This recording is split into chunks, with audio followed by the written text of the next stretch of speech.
Hey, what's up, peoples? Moon616 here, and I got another video for you today. I'm going to be showcasing my Katarina Nightmare Theater collection. I believe there's something like 23 or 24 titles available right now from her line. It's like a sub-label of Scorpion films.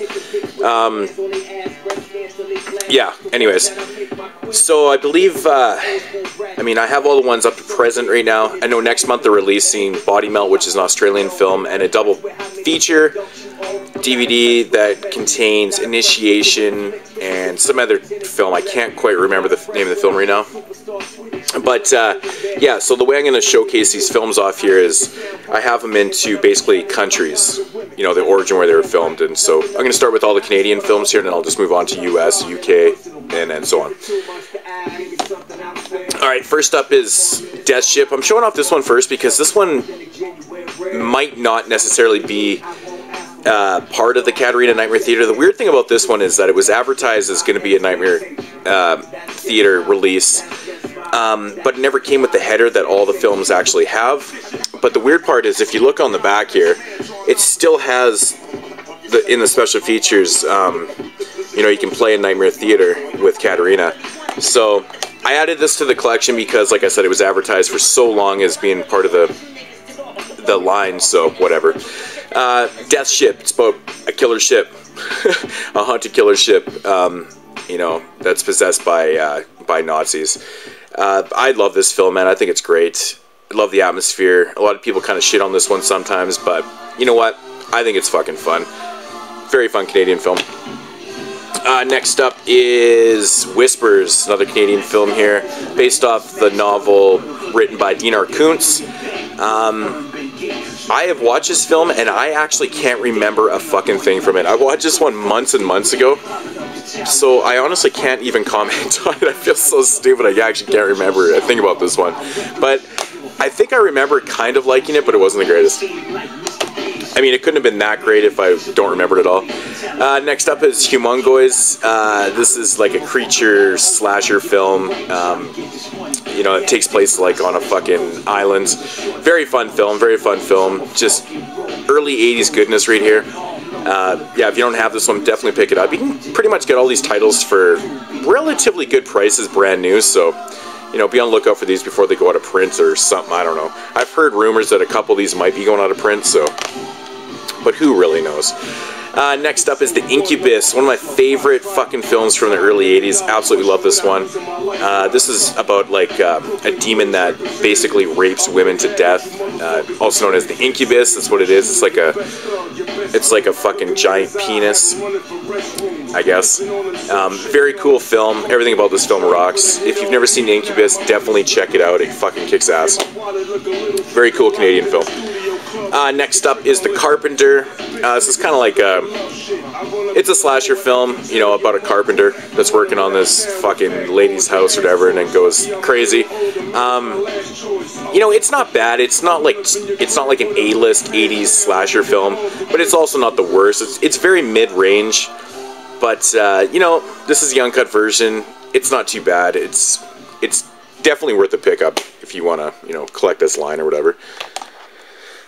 Next up is American Nightmare. This movie stars Michael Ironside and plays the brother of this girl that goes missing. He goes to investigate, and then some crazy shit goes on. Some plot twists and shit.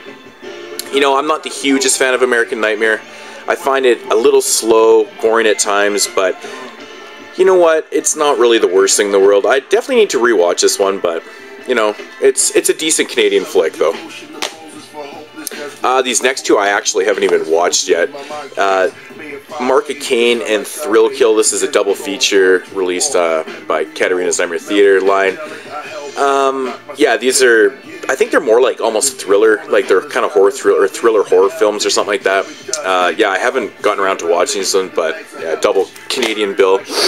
And I haven't actually watched this one either.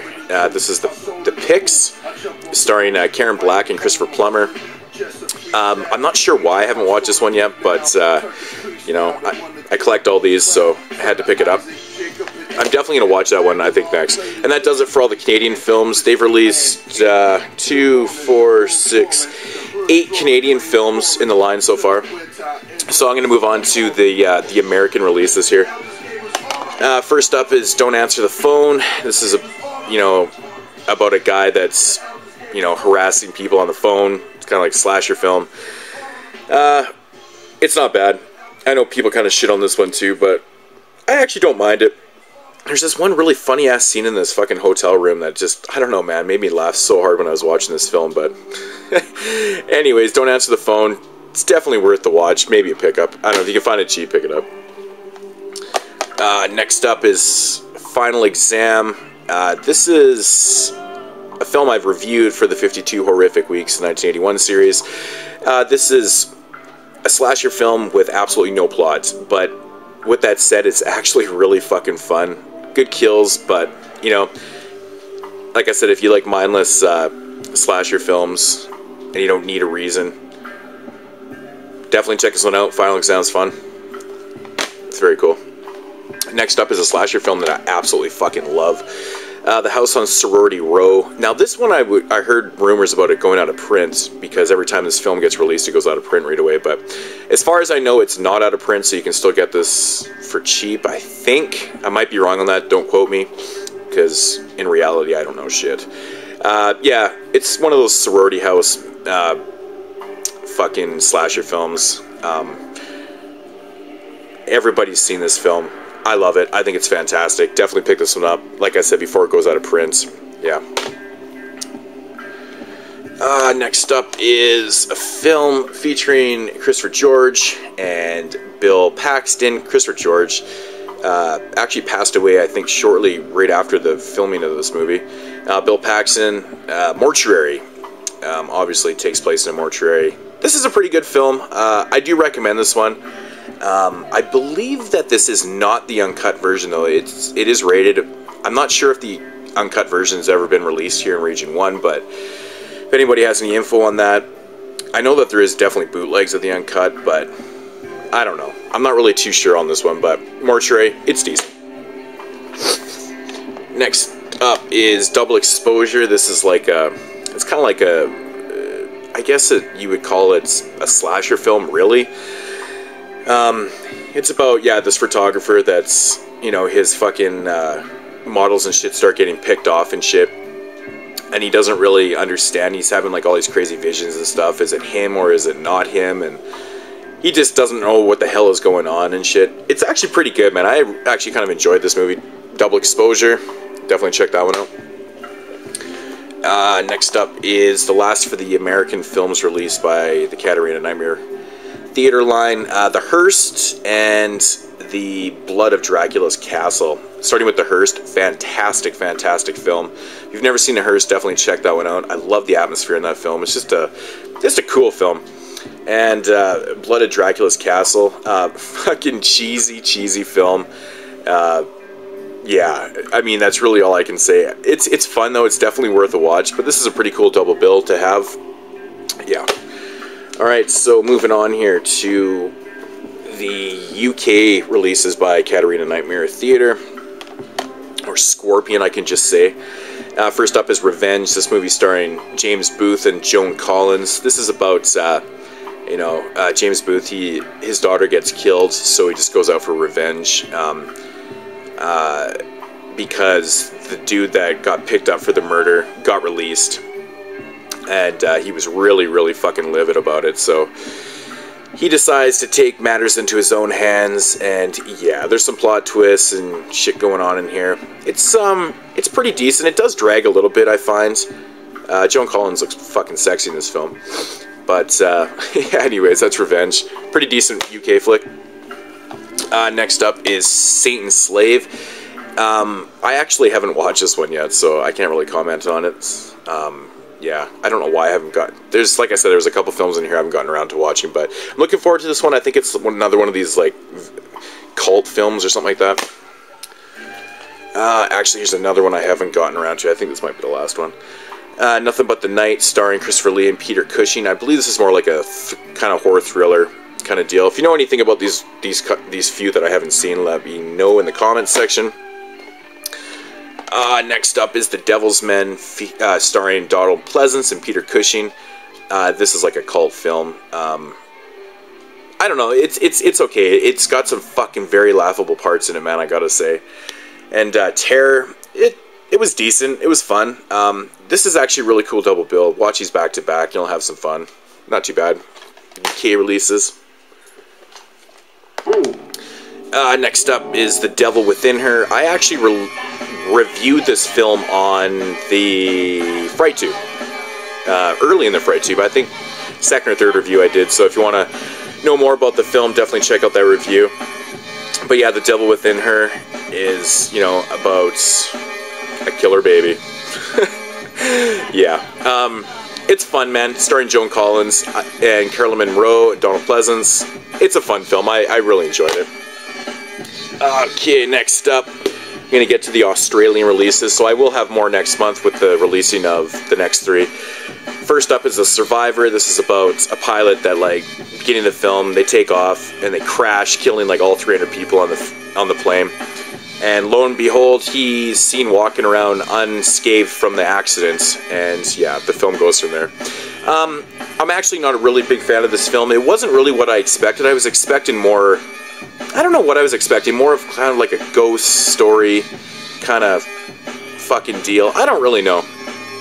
But, I don't know. I found it to be kind of boring. Not really highly recommended by me. The Day After Halloween. The Day After Halloween, also known as... Sorry about that. I think the reverse cover art is actually in here. Sorry. Oh. Actually, it isn't. I thought it had the reverse cover art, but I guess it doesn't. This one is also known as Snapshot. That's the alternate title for this one. Marketed, obviously, you know, released after Halloween. The Day After Halloween is not what you think it is. It's kind of like a thriller kind of deal. If you take it for what it is, I wish this movie was still called Snapshot because it would make a lot more fucking sense to the plot line of the story. But, you know, it's actually not bad. Just disregard the Day After Halloween title and watch it for what it is. It's not bad, though. And next up is the latest release by Katarina, is Celia. This is about a kid that's in Australia. This has got a lot of social commentary in this film, a lot of different things going on in this one. And basically it's about...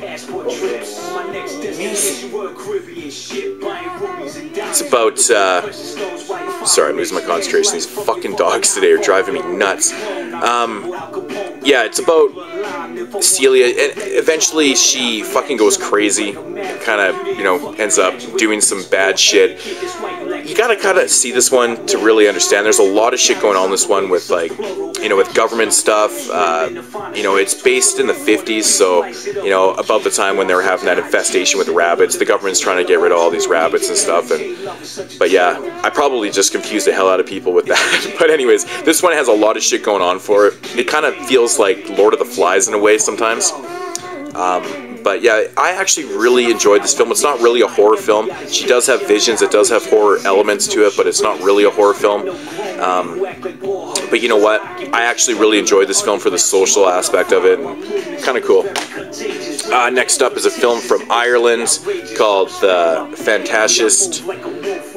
This is like a slasher film about this girl that takes this job in the city as a teacher, starts seeing these guys, and then starts receiving like these fucking crazy calls and shit like that.